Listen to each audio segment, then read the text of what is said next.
इमरान खान नाअहली क्या अपने असासे छुपाने की कोशिश कर रहे थे?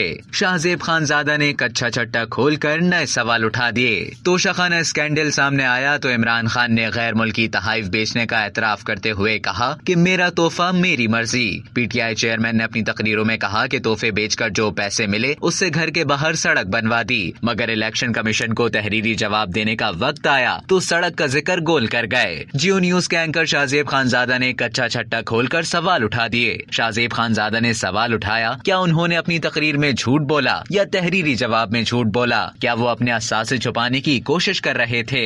अब तक के लिए इतना ही। मजीद खबरों और न्यूज अपडेट्स के लिए डेली जंग के यूट्यूब चैनल को सब्सक्राइब करें और फेसबुक के पेज को लाइक करना ना भूलें।